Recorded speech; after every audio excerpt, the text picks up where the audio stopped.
Hello everyone, and welcome to my General Hospital Today channel. Alexis paced the length of her office, her heels clicking against the polished marble floors as the late afternoon sunlight streamed through the tall windows. Ric sat calmly across from her, his usually inscrutable face betraying a flicker of concern. The stakes were higher than ever. Rocco was in lockup, and the implications of his arrest could ripple through their entire family if they didn't act fast. Alexis clenched her jaw, thinking about the desperate phone call she had received from Sonny earlier in the day, the one where he had cautiously offered to make Dalton reconsider his story, an offer she knew was both dangerous and tempting. Ric leaned forward slightly, sliding a folder across the desk toward her. "Alexis," he began, his voice steady but layered with intensity, "I know this is risky, but the evidence I have against Portia could give us leverage. We can use it to secure Rocco's release. But it has to be done carefully. One misstep, and it all falls apart." Alexis picked up the folder, rifling through the neatly organized documents, her eyes scanning the highlighted passages, witness statements, and financial records that painted a picture of Portia's misdeeds. She knew that Ric's strategy wasn't just about protecting Rocco, it was about survival, about maintaining control in a world where every decision could be turned against them. "We'll make this deal," she said finally, her tone decisive, "but only on our terms. I want guarantees, Ric, and I want to know that Sonny will follow through.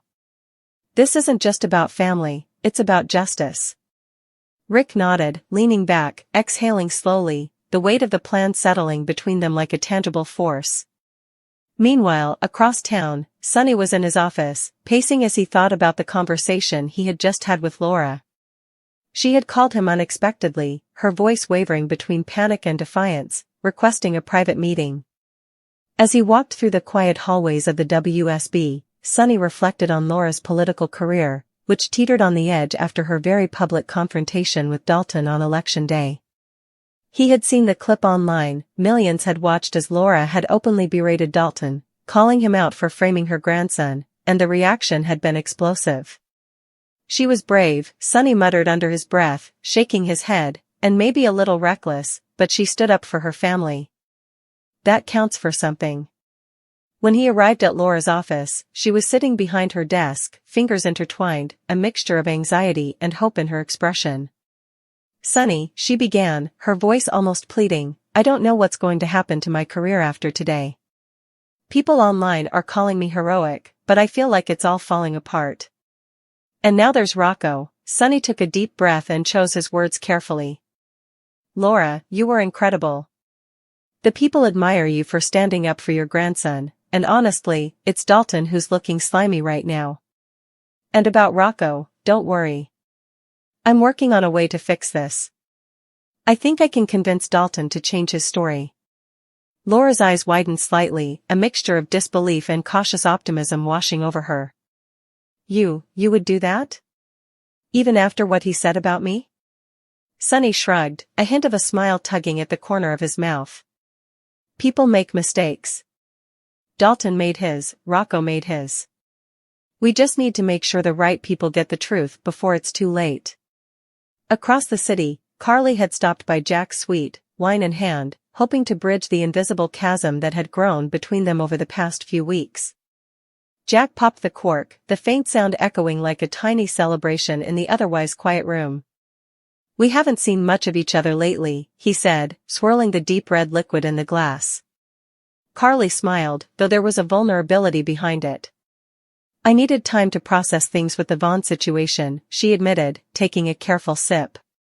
Jack nodded, understanding, but the distance between them felt tangible, almost like a living thing. "I know we've both had sleepless nights about this," he said, leaning forward slightly. Carly took a deep breath, feeling the tension ease slightly as she confessed, "I've missed you. And I know I've been sending mixed signals." She placed the bottle on the counter and stepped closer, her hand brushing against his. This is about whether I can accept you for who you are.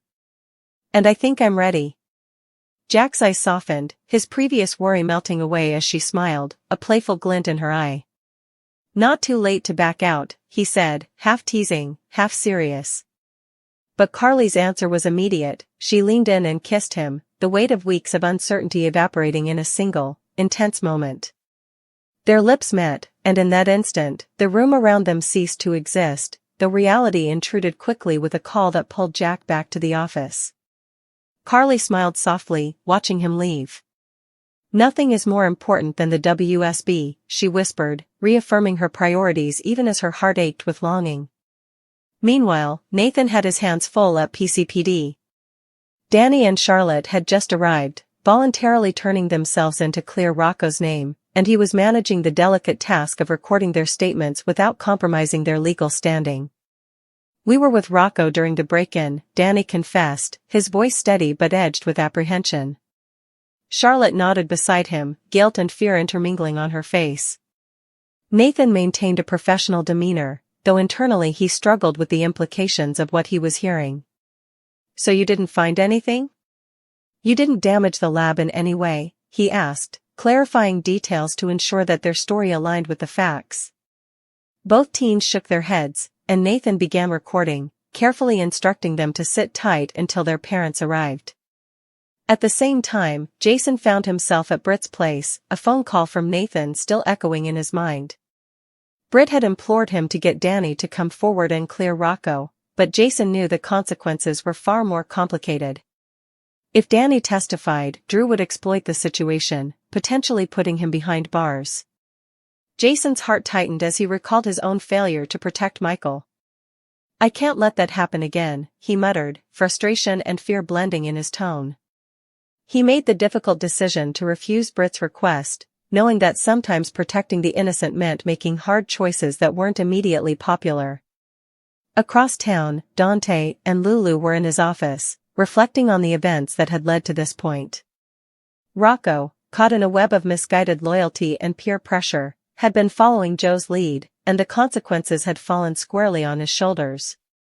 "Part of me wishes I'd never tried to fix things with Rocco," Dante admitted, his tone tinged with regret.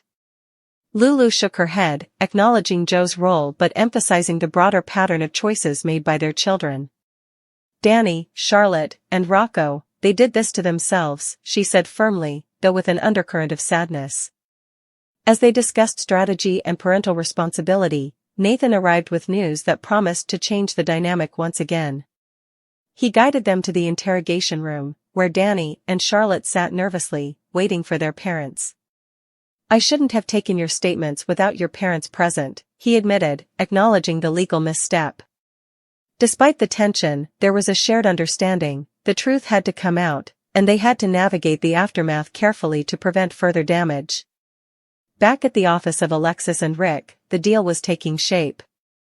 They knew that leveraging the evidence against Portia would be delicate, but it was their best chance to secure Rocco's freedom. "We need to coordinate with Sonny," Alexis reminded Ric, "and make sure Dalton is ready to cooperate. Timing is everything." Ric agreed, noting the precarious balance between legal maneuvering and personal loyalty. Each decision they made could have far-reaching consequences, not just for Rocco, but for the fragile alliances and simmering tensions throughout the city. Meanwhile, Laura wrestled with the dual pressures of her political career and her role as a protective grandmother. Despite the public's admiration for her courage, she remained deeply aware of the personal and professional cost. "Even if I don't win," she admitted to Sonny, "I need to know that Rocco is safe. That's what really matters."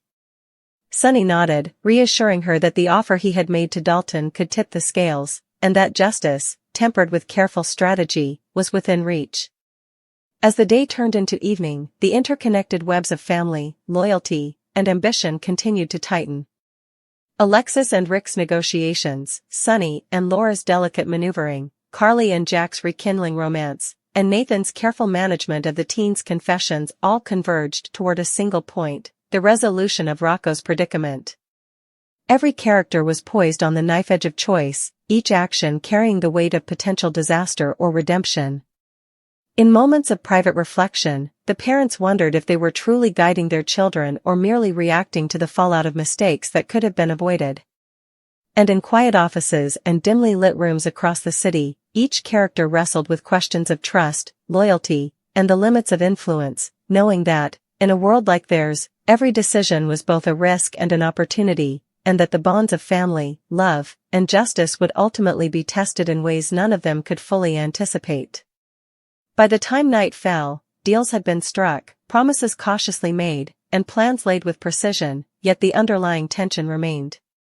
Alexis and Ric had a strategy, Sonny had a tentative plan with Dalton, Laura had her resolve, and Carly and Jack had rekindled their connection, but beneath the surface, everyone knew that the truth had a way of emerging, unannounced and unstoppable, and that the coming days would test not just their loyalty to one another, but the very fabric of their lives. And somewhere in the shadows, Dalton's decisions, Rocco's predicament, and the ripple effects of youthful mistakes loomed, a silent reminder that in the world of love, law, and legacy, no one was ever truly safe from the consequences of their choices. The night outside the city shimmered under the streetlights, casting long shadows across empty sidewalks as if the world itself were holding its breath. Alexis and Ric stayed in the quiet of her office, each moment loaded with the weight of their plans. "We can't rush this," Ric reminded her, leaning back in his chair, his fingers steepled. "One misstep and Rocco could end up in a worse position than he is now. Dalton's story is thin, but if Sonny pushes him too hard, he'll dig in his heels." Alexis nodded, her mind racing. She thought about Rocco sitting behind bars, a boy barely old enough to truly understand the implications of his actions, paying for mistakes made in the heat of youthful folly. "Then we have to control everything," she said firmly. "Portia's evidence gives us leverage, Sonny can influence Dalton, and if we act in perfect coordination, Rocco comes home. But there's no margin for error." Ric let out a long, controlled breath. "I'll handle Portia. You talk to Sonny. Make sure he understands the stakes. And Alexis, this isn't just about saving Rocco. It's about sending a message, no one crosses our family without consequences." Meanwhile, across the city, Sonny returned to his office after meeting with Laura, his mind spinning with the ramifications of what she had asked. He replayed her words over and over in his head, each repetition highlighting both the danger and the opportunity. Dalton, after all, had a reputation for being slippery, opportunistic, and manipulative, yet Sonny believed that under the right pressure, and with the right incentives, he could be persuaded to tell the truth. Sonny's phone buzzed, breaking his focus. It was a message from Ric. "Alexis and I are ready. Coordinate with Dalton. Don't let him suspect a thing." Sonny hesitated, the weight of responsibility settling on his shoulders. If Dalton caught even a hint of coercion, the whole plan could crumble. But he knew the clock was ticking, and Rocco's future could not wait. He dialed Dalton's number with deliberate calm. The phone rang twice before Dalton answered, his tone casual, unaware of the storm brewing. "Sonny, what's up?" Sonny's voice was measured, persuasive, yet firm. "Dalton, we need to talk. There are some things you need to reconsider, things that could make a big difference for Rocco." Dalton paused, a hint of curiosity creeping into his tone. "I'm listening." Meanwhile, Carly lingered in Jack's suite, reflecting on their recent encounter. The kiss they had shared lingered in her mind, and for a moment, the tension between them melted into warmth. But Carly knew better than to let feelings cloud judgment. Their world was complicated, filled with obligations and secrets that could erupt at any moment. "We've got to tread carefully," she whispered to herself, though her heart ached for the simplicity of being with him without complications. She poured herself a glass of wine, the deep red liquid catching the light like a jewel, and watched as Jack disappeared down the hall. Every footstep echoed in the silence, a reminder that even moments of personal happiness were fleeting. Back at PCPD, Nathan watched Danny and Charlotte closely. The teens were nervous, their movements jittery, their eyes darting to the door as though expecting trouble to storm in at any moment. Nathan's expression softened slightly, but his sense of duty remained unyielding. "I know you think you're protecting Rocco," he said, carefully choosing each word, "but we have to get everything down accurately. Your statements will help, but they have to be precise. You understand that, right?" Danny nodded, trying to appear confident, but Nathan could see the tension behind his eyes. Charlotte, similarly, kept her hands tightly clasped in her lap. Nathan pulled out his recorder, his fingers hovering over the button for a moment. Let's make sure the truth is recorded correctly, he said, pressing it down with deliberate precision. The air was thick with anticipation, as though the very walls were holding in the secrets that were about to be revealed. Across town, Jason's phone buzzed again. He had spent the better part of the day weighing the moral implications of his choices, and each new message from Britt only heightened his inner conflict. If Danny comes forward, he muttered aloud, Drew will use it against him. I can't let that happen, not again. He ran a hand over his face, exhausted by the burden of responsibility, knowing that the consequences of inaction were just as severe as any action. Meanwhile, Britt's frustration mounted. She had hoped Jason could persuade Danny, and she couldn't hide her disappointment when he refused. This isn't just about strategy, she said, her voice trembling slightly. It's about Rocco's life. Jason met her gaze, his expression hardening. And that's exactly why we can't rush into this. Protecting him sometimes means sacrificing immediate satisfaction for long-term safety. Meanwhile, Dante and Lulu were having a tense conversation about accountability and patterns of behavior. We've seen this before, Dante said, shaking his head. Rocco, Charlotte, Danny, they all make mistakes, and then we have to pick up the pieces. I wish Gio would understand the consequences of his actions too. Lulu's gaze was unwavering. I'm not letting him off the hook, Dante. But Rocco isn't solely to blame. Our kids are learning, sometimes the hard way. And if we step in too aggressively, we could make it worse. Nathan entered at that moment, cutting through the tension with news that demanded immediate attention. I have updates on your kids, he said, his tone businesslike. Let's go to the interrogation room and get everyone on the same page. The room was tense as Danny and Charlotte sat waiting, their nerves palpable. Nathan explained the legal misstep, the fact that their statements should not have been taken without parental presence. But despite the cautionary words, there was relief in the air, the truth was finally starting to emerge, and Rocco's name was being cleared. Dante and Lulu exchanged glances, a mix of relief and lingering worry evident on their faces. It's a start, Lulu whispered.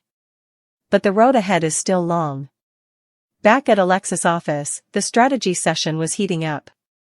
Ric laid out his plan with meticulous detail, ensuring every step was calculated.